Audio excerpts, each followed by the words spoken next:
seeing the signing of multiple agreements. So let's go to the venue of the ceremony now for a look at that.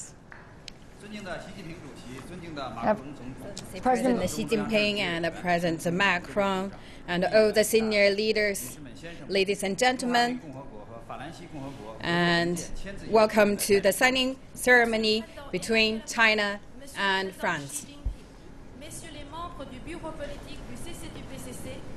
好像他跟我说主持人说的话，好像主持人不放。Messieurs les ambassadeurs, mesdames et messieurs, maintenant commence la cérémonie de signature. 第一组签署的4个文件是 And the first round of signing is the MOU of China's entrepreneurships between the Ministry of Finance and the counterpart of France. And also between the Administration of Energy for establishing the plants and factories, as well as the cooperation on the study of climate change and outer space studies. Relative à la création du Conseil d'entreprise sino-français, accord de coopération sur la construction des parcs nationaux, lettre d'intention pour la coopération sur la construction d'une usine de retraitement-recyclage en Chine et le mémorandum d'entente sur le changement climatique et l'exploration spatiale. The Minister Zhongshan, 乐德里昂部长、王毅忍副主任和维尔德主席、吴艳华副局长 and the senior 他们将签署 officials please on the stage to sign the documents. Monsieur Bruno Le Maire, Monsieur He Lifeng, Monsieur Jean-Yves Le Drian, Monsieur Wang Yiren, Monsieur Daniel Verweyert, Monsieur Wu Yanhua et Monsieur Jean-Yves Le Gall a signé ces documents.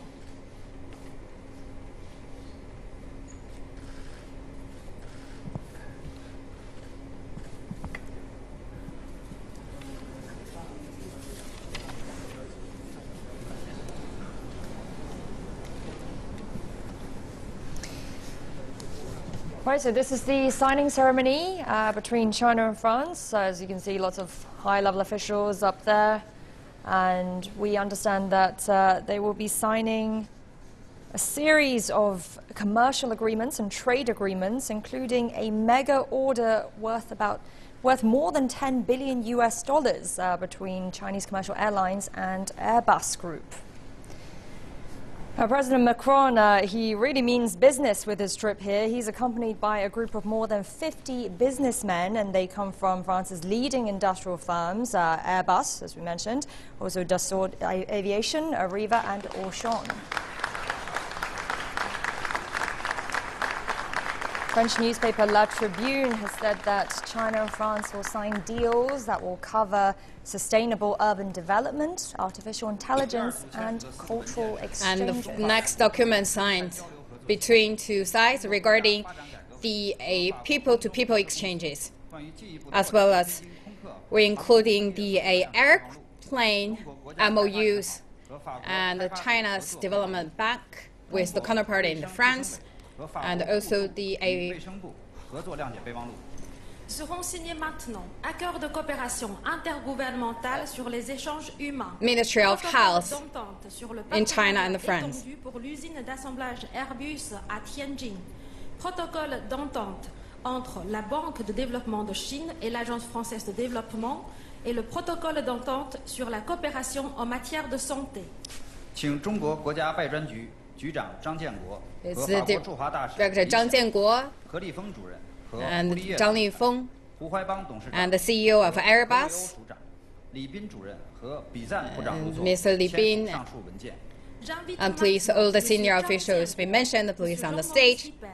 Monsieur He Lifeng, Monsieur Fabrice Brégier, Monsieur Hu Huaibang, Monsieur Rémi Ruot, Madame Li Bin et Madame Agnès Buzyn.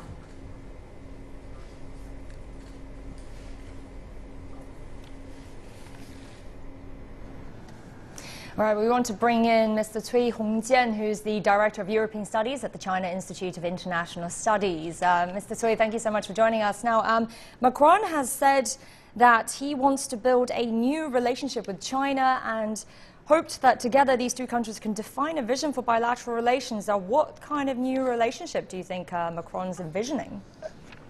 Well, if we try to get a good understanding about the new relationship between China and France, I think firstly we need to understand that now we are in a new era, not only for Chinese reform and also for the development of France and also for this cooperation between two countries. We just witnessed comprehensive and I would like to say a very high quality agreements between two countries. I think that it shows a more strategic relationship and a more global influence. So I do believe that's a very, very big showcase for this new relationship between China and France.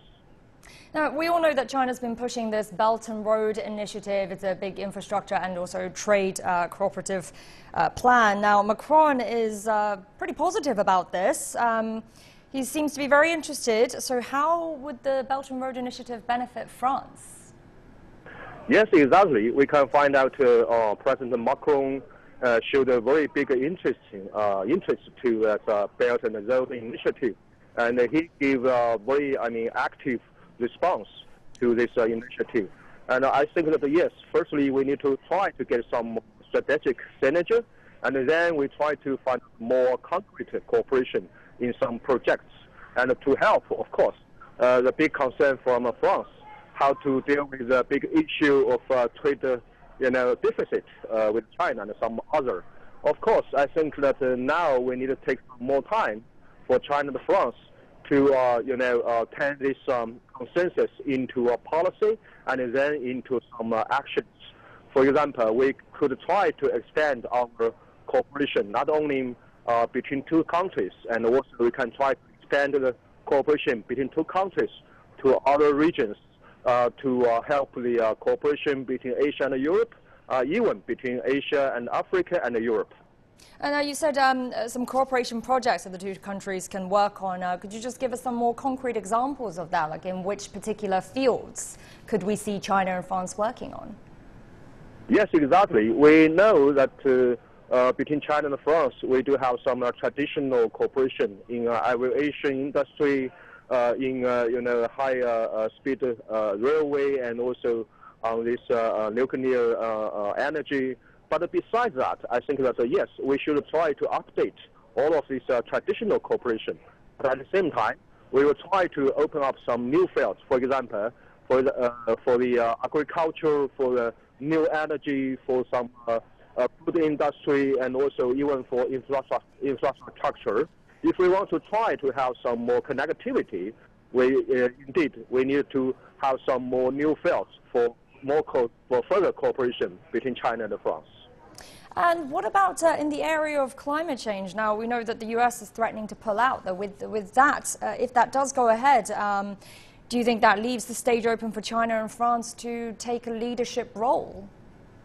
Yes, indeed. I mean, this cooperation between China and France in the climate change would be a new growth point for both two countries to, support more effort from the international community to deal with the challenges, especially from the withdrawal of the United States from the Paris Agreement.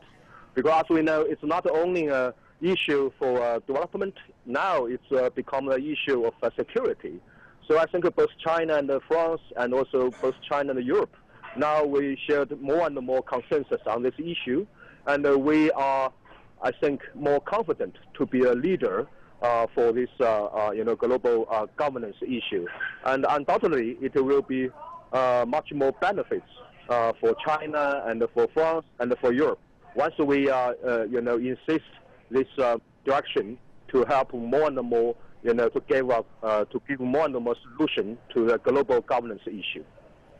Well, thank you very much for your time, Cui Hongjian with the China Institute of International Studies. Thank you.